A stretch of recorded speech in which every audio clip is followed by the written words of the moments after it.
Hey everybody, I'm Anna McEwen.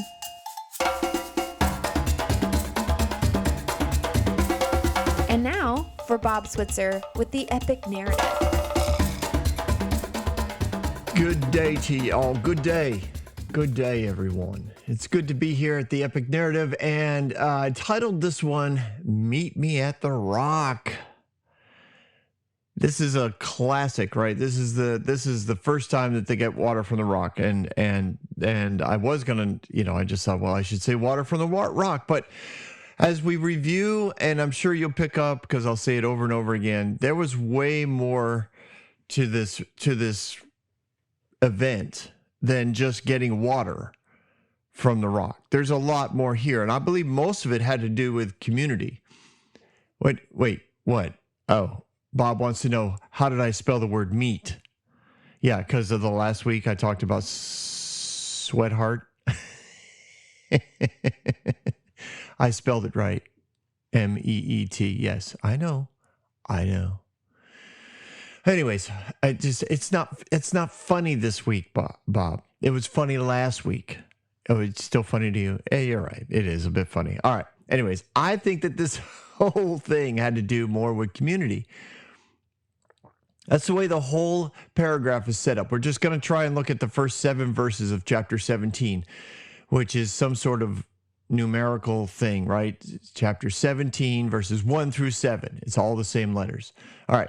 So the whole community set out. That's what it said. You set up the whole paragraph literally. You're setting the whole thing up as a community. This is what it's about. It's about community. It's more than just Moses is our leader. We talked about this. You don't trade in one master for another and call yourself free. It's more than just we got to follow the pillar. No, it's more than that. It's more than, surviving in the desert. Oh, we just need to barely get by so we can thank God that we're not dead, which is what they did with the Egyptian masters and the way most slave mentalities are. Well, let's just be thankful for what we have and let's ignore the fact that we're barely getting by. And then, let's just thank the good master for not killing us. It's a crazy psyop that slavery will do for you. So I know God is trying to break off the chains again if you want. It's a great song. I like to look at these things more like roots of bitter weeds, bitter nasty roots that they get all entangled in the good stuff, and to pull them out, it takes time, and it disrupts the soil, and it makes things uncomfortable, and it rattles things, and it makes you think at times that even the good stuff is going to disappear and you won't survive. But as God untangles those roots as only he can, he does it gently, he does it through invitation, and your perspective on it, your perception of what he's doing greatly impacts your ability and willingness to allow it to happen, because he's not going to force it to happen, but he will constantly send you invitations to change that. He'll constantly send you invitations. I think of so many times, when I've in my own journey, of times where I know the Lord sent me an invitation, and I look back and think, you've been trying to say this for a while. You've been trying to invite me into an adventure for a while.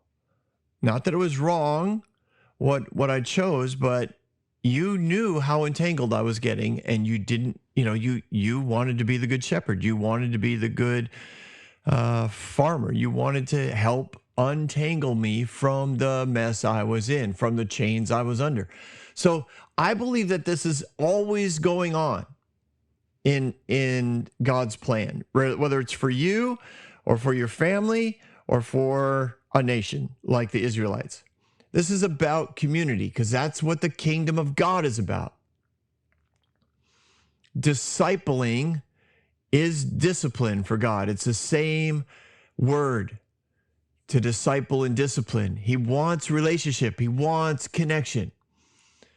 The people he wants to bring them from this survivalist slave victim mentality full of selfishness to the idea of sons and daughters and princes and princesses and move from survival mode into generosity mode. It's a long gap or a long journey, but it doesn't have to be, because based on your interactions with it, it could happen quickly. Now, the journey may be, if it happens quickly, sometimes your struggle, if you want to call it that, your journey might be more about maintaining it than it is about getting there. Some people seem to get this stuff instantly, but then their journey is how to stay there.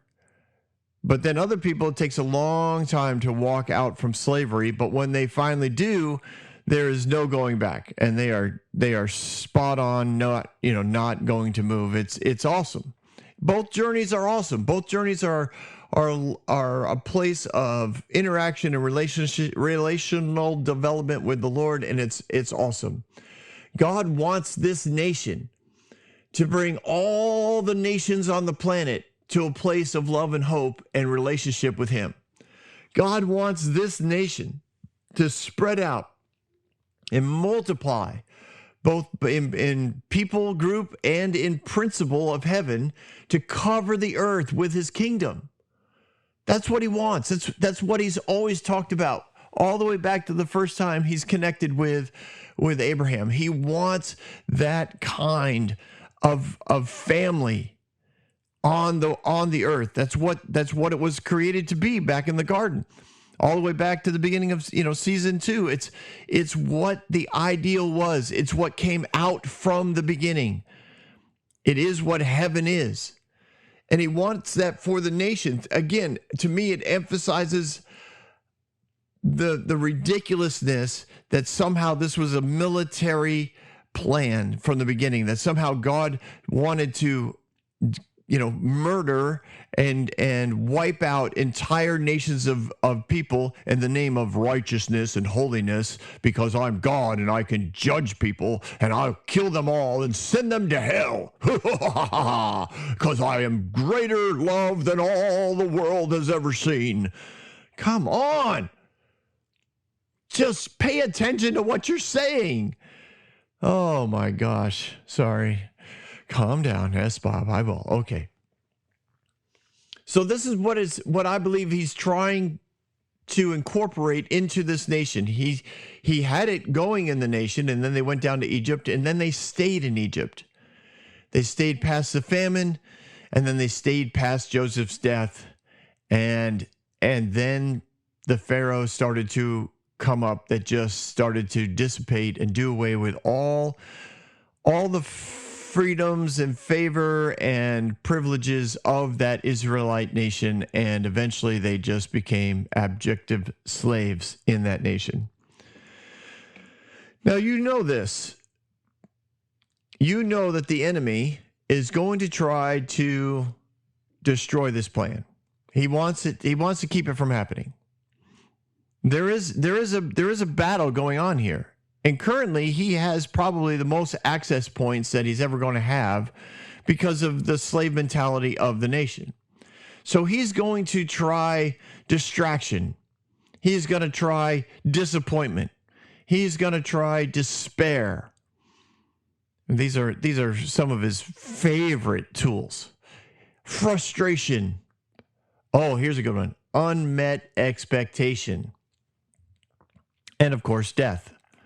These are all things that he wants to bring to the Israelites in as much capacity as they can handle to try and keep them from understanding what God is trying to accomplish, the path that they're trying to get to. And if they do understand the path that God's trying to move them on in, he wants it to seem like such a long journey to finally get there that there's really no need in even starting the journey, because it's going to be exhausting and it may take forever and we may never actually get there.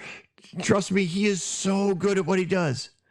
He's so good at what he does. Now, I don't deny the spirit realm. You know that. I don't deny that there is an evil spirit realm that is constantly embattled with the the angels of light in the heavenly spirit realm. I also believe that the heavenly spirit realm is vastly superior in power and in technique than the evil one. But I do believe that the evil one has incredible abilities to convince us that that's not true. And you reap what you sow, and what you believe, you find evidence for. So when you believe that the enemy is so powerful that it's really an incredible struggle between light and darkness, then you will find evidence for that, and you will feed the enemy the strength that they need to maintain their power and their authority in your life. It's a fascinating aspect that happens. And it's why when you have a dualistic mindset about God, it continues to empower the enemy. And we talked about dualism a couple episodes ago. When you think that God is both good and evil, you empower the evil because he knows that that's not true. So you're already believing a lie, which brings strength to the enemy. You're sowing seeds of lies, and you're going to reap multiple fruit from that lie. You're going to find God to be dualistic everywhere you look. And I believe that that's what happened to this nation, and what happened to many, many other people along the way. And it's why Jesus came. He came to destroy the idea of a dualistic God. Now, Moses knows what's needed for people to change. He does. He understands this. Remember, academically, he's off the charts. He knows. Philosophically, he's had these discussions with philosophers from the Asian world and the Greek philosophers. He's philosophers and mathematicians and theorists from all kinds of religions and all throughout Africa. Like, he understands that there is a lot of work to do. But he has to decide, do I let the people journey? How much do I push them? How many answers do I just give them so that they can move on to the next question? These are tough things, tough calls for any or most leaders. If you're really leading people, not just telling them what to do, if you're leading people, not just giving them assignments, then you struggle with this. I don't know. Struggle is probably sometimes too strong a word, but you at least consider this. You think to yourself, okay, what do I say to this person? I've done this. People have sat across a desk from me when, or on the other end of the phone from me, or on the other end of a text, massive texting that is going back and forth. I have to ask myself, what do I say? Like, how do I ask the follow-up question to what they're saying? Because I could give them the answer, but I would only do that if I thought it meant that we could get further down the road. Like, are they just barely getting tripped up on a little something? If I give them a little insight, will they put everything together?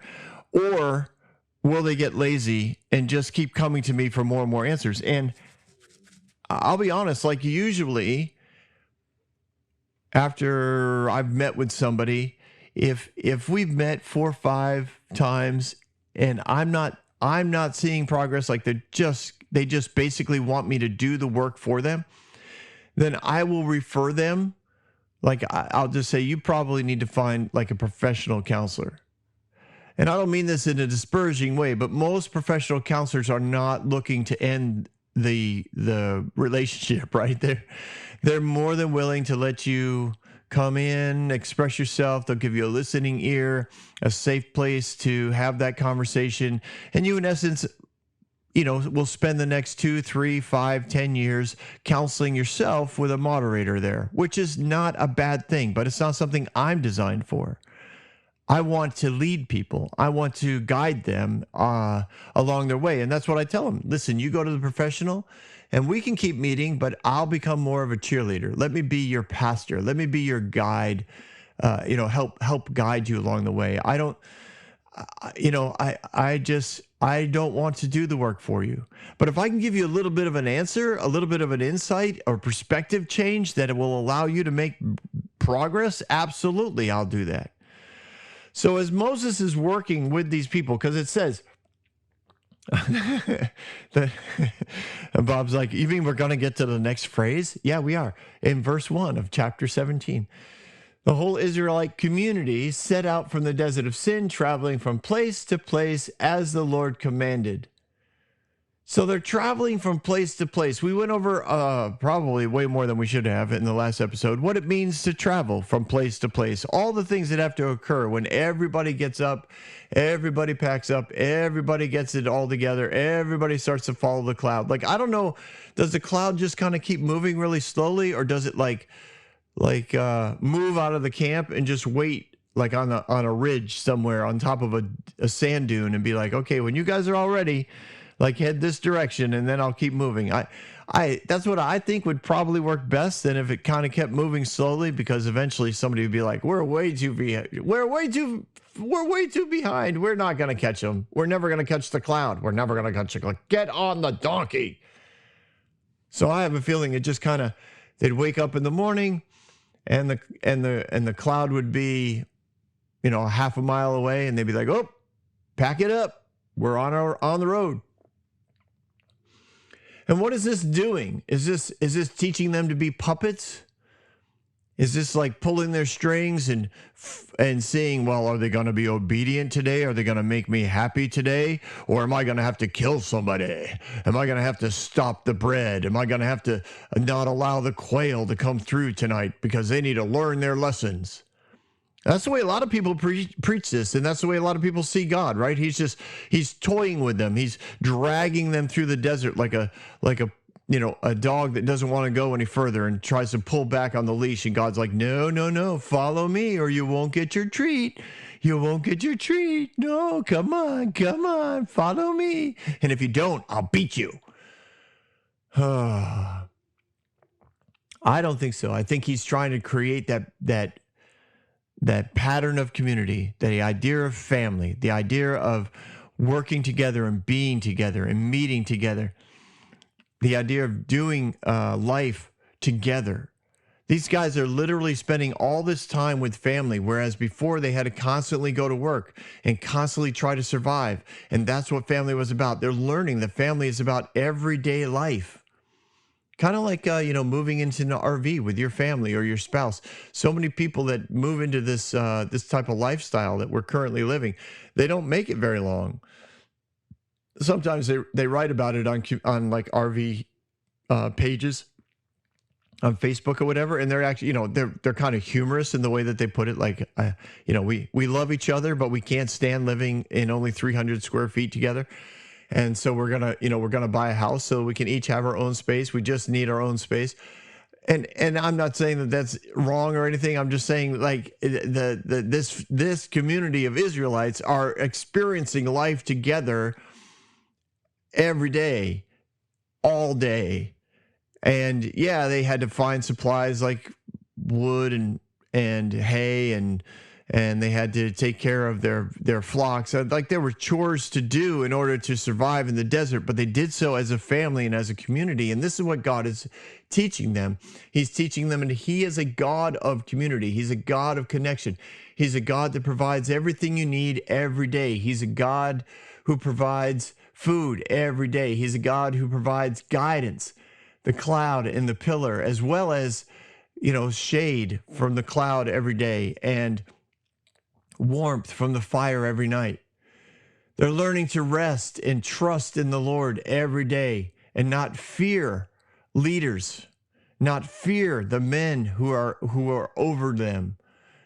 They're every day they're having that opportunity to realize that God is a God of love and of family.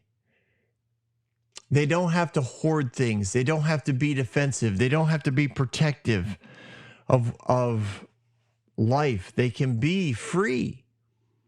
It's a fascinating journey that they're on, not just walking through the desert trying to survive as a nation. They're on a journey as individuals and as a nation. And it says that they camped at Rephidim, but there was no water for the people to drink. So they quarried. They argued.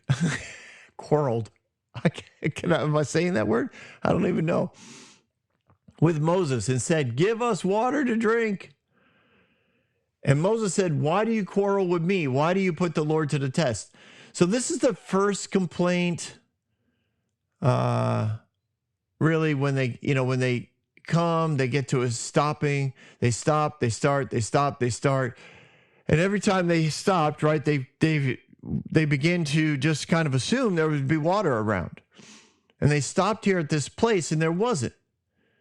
Now they go after Moses. Because why? He's the leader. He's the one in charge. And when you're breaking out of a slave mentality, it's very difficult to sit back and say, what's my responsibility? Because you think, hey, I'm just doing what I'm told here. Somebody else needs to take care of everything else. Unfortunately, we've talked about this before. A lot of governments operate this way. They want you to get to a place where you just depend on them for everything, but then it means everything you need, you have to go to them and complain. And whether or not they're good or bad at providing that is another whole issue. But this is the mentality that God's trying to get his people out of, trying to get his family free of. So they go to Moses. They're like, fix it. Now, they're not going to go to God because they already think God could kill them. Why? Because Moses and Aaron started setting that up in the last chapter when the manna and the quail were, whoa. When the manna and the quail were provided for by God, Aaron and Moses presented it as an opportunity to please God every day by not collecting too much. And if you don't collect too much, then he'll be happy. But if you do collect too much, then you just better be careful, because we know what he did to the Egyptians. They set this up. Leadership set them up to make the journey more difficult.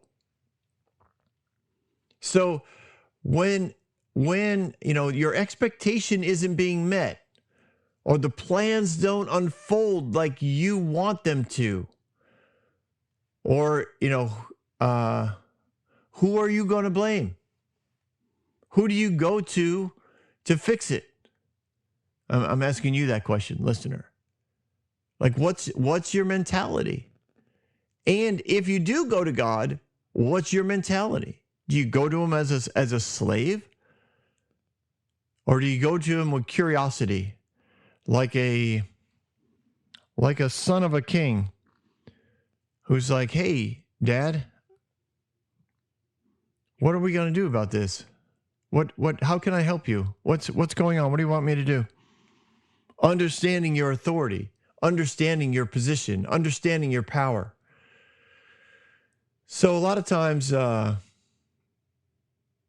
people in everyday life, when expectations aren't met, when plans don't go as you want them to, when you show up at a campsite and there's no water, like, where do you go? When things don't meet your expectation, when your pastor doesn't meet your expectations. Yeah.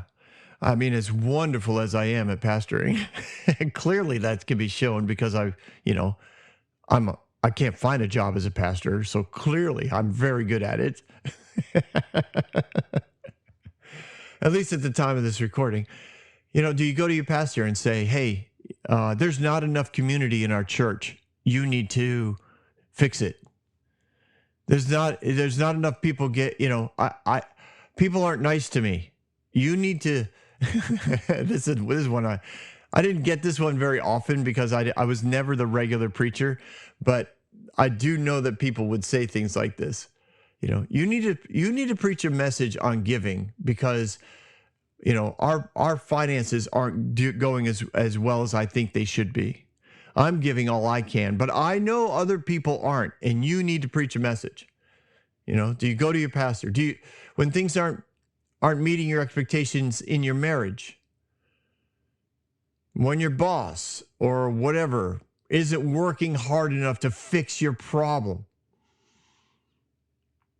do you basically go to them and say, listen, fix it or I'm out, fix it or I'm quitting, fix it or I'm getting a divorce, change the way things are going or I'm going to switch churches? Like, what's your approach? if they don't do this, I'll never talk to them again. I'm just going to break relationship with them because that'll show them. That'll fix it. Now, I don't think Moses, when he asked them this question, why do you quarrel with me? Why do you put the Lord to the test? I don't think he's being like a, can you say prick? I don't think he's being sarcastic and rude on this. I think he's asking them a very good question. He's saying, are you going to enter into this new pattern?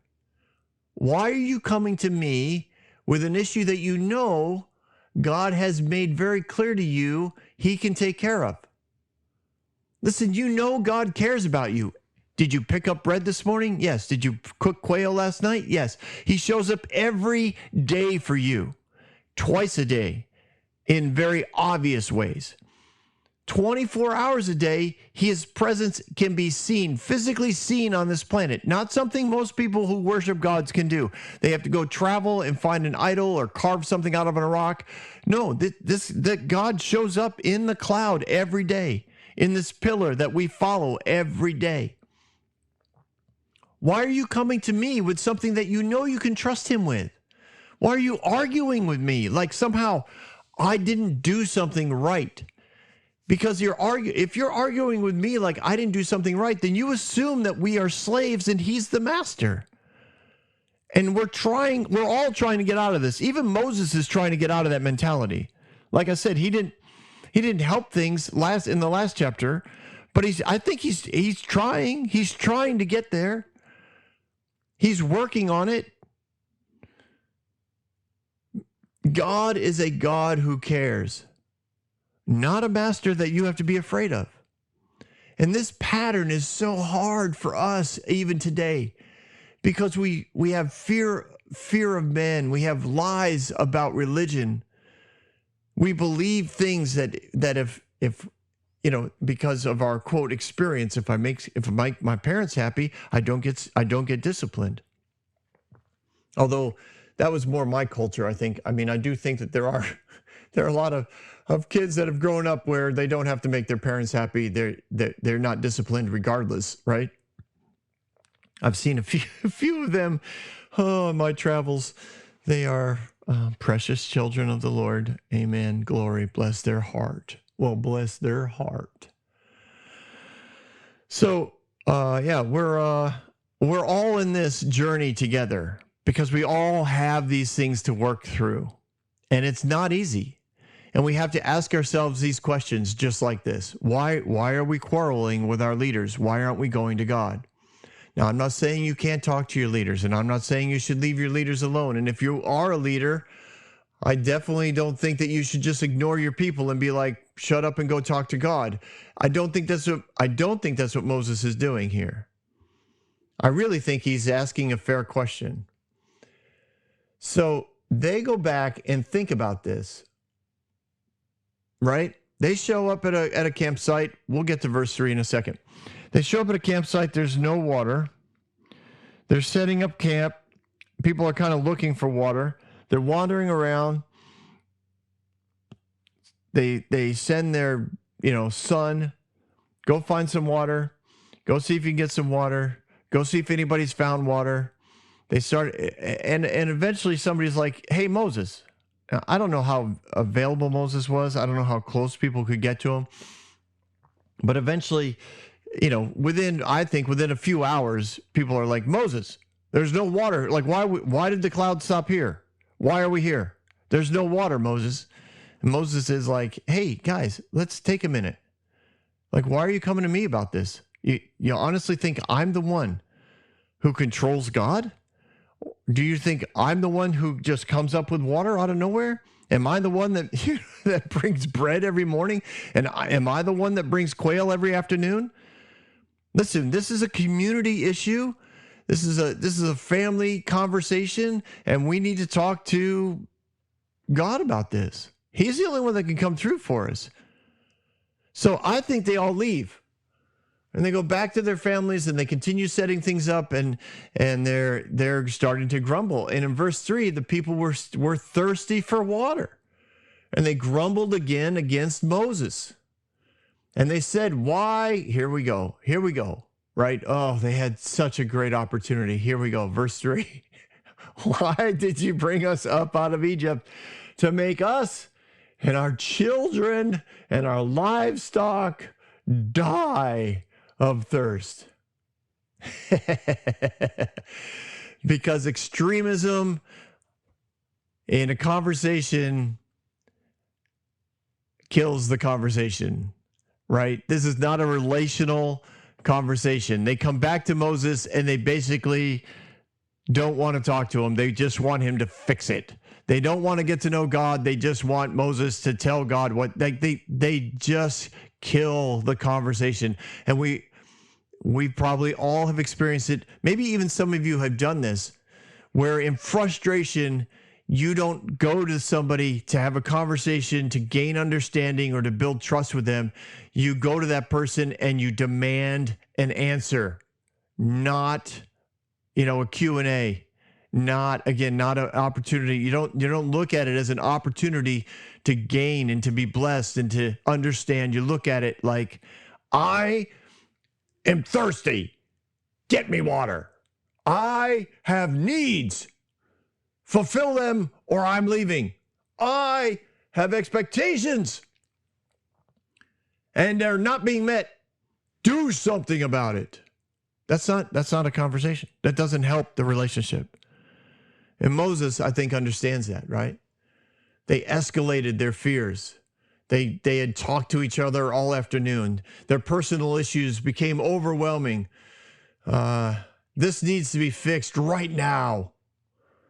The energy of the camp was negative. I don't know. Again, I always think of sports stadiums. And again, they're only 100,000. So multiply that times 10. But when there's an incredibly bad call on the field and the whole place starts booing, like the negative energy is like, you can almost taste it. It's crazy. This needs to be fixed now. There's no time to wait on God. We need Moses to do something. Listen, the children are going to die. The animals are going to die. I'm going to die. Everything's at stake. Victims always escalate to death. They don't feel valued by leaders. They see no value in who they are. Their identity, their purpose has been lost. They speak from places of rejection, places of fear, places of pity. They don't know how to interact with circumstances without, I'm going to die. If this doesn't get fixed, my life is over. If I don't get this, whatever. If I have to quit this job, like I will die next week because I'll have no money. Like this, it's just always at the edge of death. Because it's the only way that they feel valued. It's the only thing they have in life still that they think has any value is the fact that they can breathe. And they throw it out all the time. I'm going to die. If this doesn't happen, I'm going to die. If this doesn't happen, I'm going to die. It's a horrible way to live. And God knows this. This is not life-giving opportunity of conversation here. This is death talk all the time. So the plan to talk to you isn't working.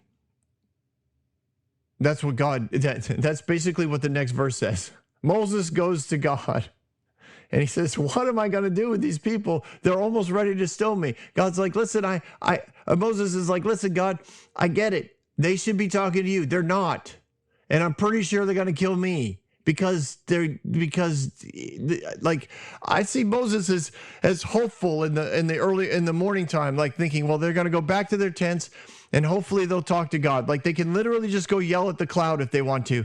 It's like that simple. And by late afternoon, they're coming to Moses and they're like, forget it. We're all going to die. There's a lot of murmuring and grumbling and complaining.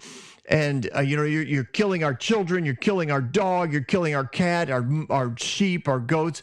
And Moses goes to God. He's like, listen, I get it. I know what we're trying to do here, but I think they're going to kill me. Victims will use violence to change their circumstances, including their leadership. And unfortunately, in today's society, I actually think a lot of protesters come out that way, right? They come out from a victim mentality, and they think if we use violence and change our leadership, our lives will be better. It never works that way, because you reap what you sow. And if you sow violence, you're going to reap violence. And if you, anyways, it's just a bad, vicious circle. So God answers, and I know, we're like, Bob is like, wait, we're 35 minutes into this episode, and we still haven't gotten to the rock. And I told you this at the beginning. I called it Meet at the Rock because I really think it had to do with the meeting. It has to do with community. This whole scenario of getting water from the rock is really about a culture that needs to shift. It's not about water. God knows this. Water is just circumstantial, legitimate, not what do I want to say? Not legitimacy. It's the L word. Logistics. Thank you. Bob's like, I don't even know where you're going with this. It's circumstantial logistics. Water is not an issue. God's like, listen, I can give you bread. I can give you quail. I can give you water. I can give you shade. I can give you heat. I can give you direction. I can give you conversation. Like, just follow the pattern. People, come to me when you think you need something. I can come through for you. And they're like, Moses, we've thought about it all day. And if you don't do something, we might have to. And it's not talk to God, it's change you. And a lot of times we do the same thing, only we might leave our job or leave our church or leave our wife or our husband. And really what we needed to do was change who we are. We need to understand that we are valued, that we have purpose, that we have authority, that we have a place and destiny in life. So God answers. This is great. The Lord answers Moses, listen, go out in front of the people. Take with you some of the elders of Israel. Take in your hand the staff with which you struck the Nile, and go. And I will stand before you by the rock at Horeb. Strike the rock, and water will come out for the people to drink. So Moses did this in the sight of the elders of Israel, and he called the place Manasseh and Meribah, because the Israelites quarreled, and because they tested the Lord, saying, is the Lord among us or not? You see, if we get to the end of this paragraph, we see really what their questions were about. They weren't seeing the daily interactions with God as anything but something they expected, something they deserved, reparations for the beatings they took. They looked at it like, God better come up through for us. This is all we get. Like they were living in a slave mentality still. They didn't see blessings. They didn't live in gratefulness. They didn't stay in a place of curiosity. There's a whole leadership dynamic called staying above the line. It's that mental capacity to stay curious all the time, to stay in hope all the time, to stay with a heavenly perspective. Listen, heaven was not worried whether or not God could come through for them. So when God says walk before the people, he's saying, listen, don't fear man. Don't fear the threat of death. Show them hope. Show them purpose. Show them love. Show them empathy. Not anger. Not more rejection. Step out and say to them, follow me. This is not Moses walking out with a staff looking like some ninja warrior. He's like, bring some leadership with you. Bring some elders. You see, elders were designed, and actually I believe still are supposed to be in the church. Elders are supposed to be leading people, shepherding people, not playing on their emotions, not playing politics for authority. Elders are supposed to guide the people. He's like, bring the elders with you. Show the tribes that they are a part of this whole community. They are not separated from you. They're part of the whole deal. Go for a walk. Now, this is miles away. This is going to take time. Why would you want to go miles away? Why can't he just strike the sand dune and make water come out? He could have, because God wants to journey with you. He wants to go for a walk. This gave opportunity for Moses and the elders to have conversation, to talk about what God's doing, to change their perspective on the daily activities that were going on so that they could go back and teach the people. Get to know each other more. Get to know Moses more. Get to know God more. To work on communication. To change the vocabulary of everyday life from that of a victim to that of a prince of God. To that of family of God. To that of a nation of heaven. God says, I'll meet you at the rock, on the mountain made of rocks. Now, Horeb, the mountain of Horeb may be Sinai. It might be the other side of Sinai. It might be the peak, one of the peaks of Sinai. I have no idea, but probably somewhere around Sinai where the burning bush was. So Moses is familiar with God showing up in this area, we'll call it. I do know that there are people who believe they have found where the burning bush is, and they have found where God hit the mountain of Sinai, and they've found the outline of the Ten Commandments that, were carved on the rock. Fine. God bless them. Pay your money. Go see it. I'm not that concerned. I don't think it impacts the story that much. So much of what we believe by faith anyway. So I'm fine with counterbalances on this. Don't be thrown off by people like that. They go for a walk. They meet at a rock. And when he gets there, they all meet with God. They all are there. The whole assembly is there.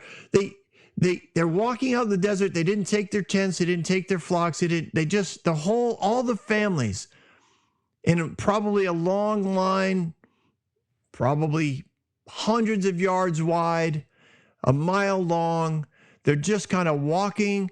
Moses is following. They're all following. They all know God's waiting for them at the rock. They can see him miles away. I don't think Moses is mad. I don't think he's swinging his staff at people, telling them to shut up, telling them this is a waste of time, telling them. I think he's saying, let's go meet with God. Let's go meet with God. Let's see what happens. This is beautiful. And they go to the rock, and he strikes the rock. And he did this in the sight of everyone. And the water came out. Now, I know from coloring pictures in Sunday school, this was like it's Moses. The little picture in Sunday school was Moses with his rod standing over a rock. He hits the rock, and like the rock splits, and you have like this little like water fountain. And I used to think that was so cool, right? And then I realized how many hundreds and thousands of people that needed water. Do you have any idea? We're taking them 23 years for everybody to get a drink at a water fountain. No, this rock split.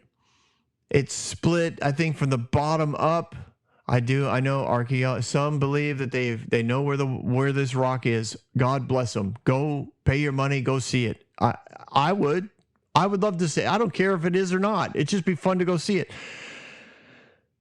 So the water splits. I think there had to be some drama to this. So the shaking, the earth rattling, the rocks and pebbles starting to roll, people wondering what's going on. An earthquake is occurring. They start to back up. The water shoots up like an oil gusher, just a massive fire hydrant in the middle of the desert. And then it crashes to the ground and like a river. Like not just a little bit trickling, like a river in the ocean. That's awesome, Bob. A river in the desert, just instantaneous river. So much water that even though that in concept it's being absorbed into the dry sand, it won't stop. Like there's so much water, and I think it splits the people just because that's the way I picture it. And they're on both sides of the water, and they're excited, they're laughing, they're splashing, kids are running. Because anytime you have a child, I don't care what country they're from, if they're by water, they get in it. You can't even. I remember I have 4 children, and anytime I saw water, I thought, oh no, like I'm going to say it, but I'm not going to expect it. Hey kids, don't go near the water. And yet somebody's shoe got wet, somebody got splashed, somebody's shirt needs to be changed. Like, so kids are jumping in the water, and the animals are excited, the ones who did come along, and people are filling their buckets, and this river ran all the way, I think, back to camp. It was gorgeous. It was beautiful, and it was clean. And he named it something to remind the people that, listen, you questioned the Lord whether or not he's among us. And it wasn't a place of guilt. It was a place of remembrance. Listen, we questioned if God was with us, and look what showed up. Clear evidence that he was. Clear evidence that he loves us. Clear evidence. That's what the name was for. It wasn't to bring guilt on the people. It was to remind them the answer to the question. Is God among us? Absolutely. Without a shadow of a doubt, let's drink it in. And tradition, just so you know, tradition says that this river ran for the next 40 years until they entered the promised land. The water never stopped. Now that does sound like God, right? He's like, listen, I'm going to put streams in the desert for you that will never stop until you hit your promised land. I will find ways to refresh you at every corner. Whenever you need to be reminded, whenever you want to test me, is the Lord among us? I'm going to come through. And I can testify to that. We're out here in an RV because we really believe God invited us out into a desert journey. And every time, and we've had days where we have really been like, what in the world is going on? And yet God always comes through. Somebody calls, we meet up with somebody who we haven't seen in 30 years. Somebody sends us a note, and somehow we get encouraged. We get encouraged that we haven't missed anything, that we're still on the right path, that God is still preparing us a place to arrive at, that promised land. It's pretty awesome the way he does this. And that's exactly what he did for the entire nation.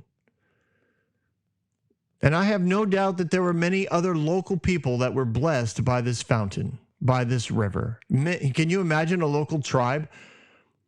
Can you imagine the merchants that were kind of wandering through, following this nation, making, deals, selling things to them, etc. Remember, they all had money, they all had clothes, they could all make trades. And then all of a sudden there's a river in the middle of the desert where there was never one before, and it had to be spectacular. What a testimony. What a God. What an amazing opportunity God gives us when he says, hey, meet me at the rock. And let me show you the answer to your question. Is the Lord among us? His answer is emphatically, absolutely, abundantly, more than you can imagine. And let's have fun. I'll see you next week, everyone, on The Epic Narrative. Don't go anywhere. We've got Bob Thoughts.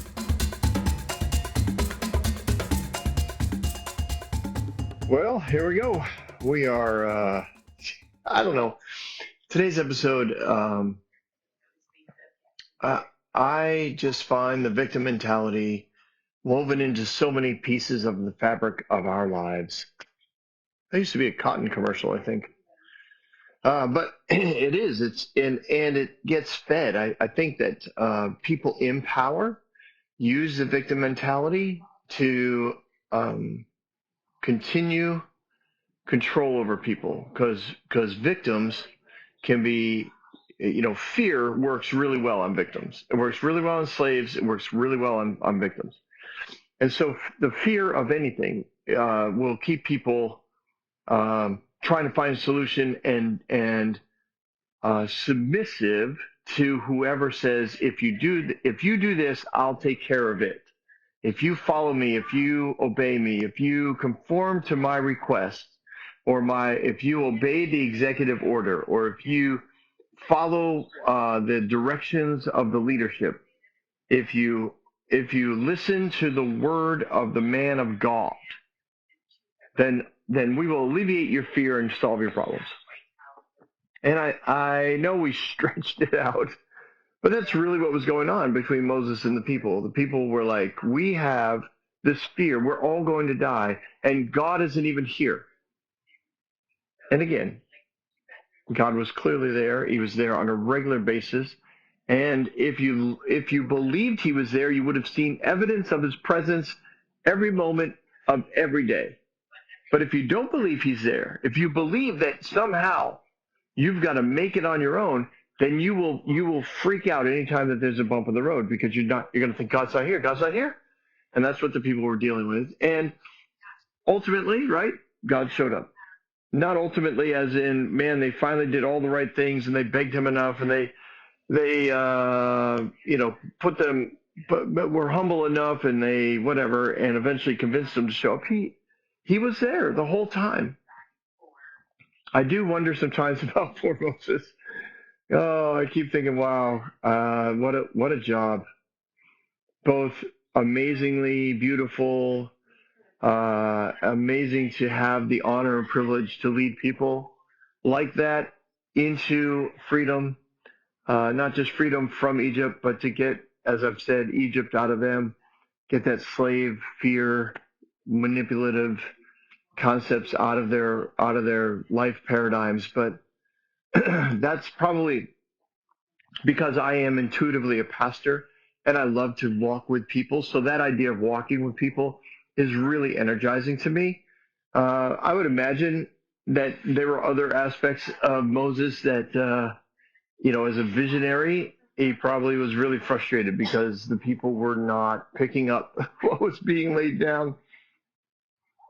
And they kept getting distracted by stuff that didn't really matter in the grand scheme of what God was trying to accomplish. But anyway, we all are gifted differently. We all have the opportunity to work together. That's why I believe God was like, come together. This is about community. I want you to see that I am for everyone. I don't just, speak to the leader. I want everyone to know that I am present all the time.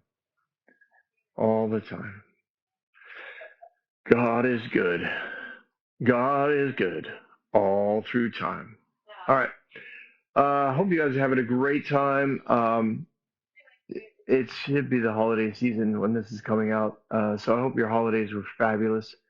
Again, if you could help us out, just keeping this program on the air, keeping it rolling, we'd appreciate your gifts. Links are in the description and on the website and on your podcast site. You should be able to just click that and go and give whatever you can. Give whatever you can, and that would be greatly appreciated. I love what I do. I love doing this podcast. I do believe it is out there. I think it's a forerunner situation to speak about the goodness of God at this level.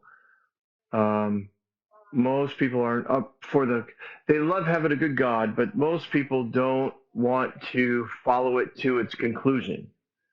But here, as you know, we push the conclusions and say, if you want it, it's there.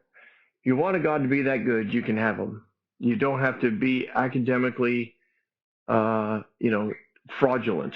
You don't have to make something up. But he's there. His goodness is seen all the time. I was reminded just today, again, that Jesus spoke about the goodness of God while only working out of the first 5 books of the Bible. It's amazing to me. So yeah, we're going to continue. Season 4 will probably wrap up the Pentateuch. I am planning on combining the last 3 books together. And I don't plan on going through every single law and every single nuance of every single law. There's plenty of books that do that. We're going to find the story and we're going to talk our way through it.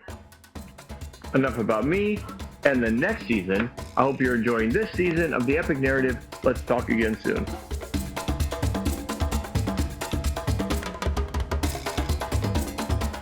Hey everyone, thanks for listening. If you like what you heard, you can subscribe to this podcast on any platform you use. You can also reach out to Bob for questions or booking at thebobswitzer.com or email him at thebobswitzer@gmail.com. See you next week, guys.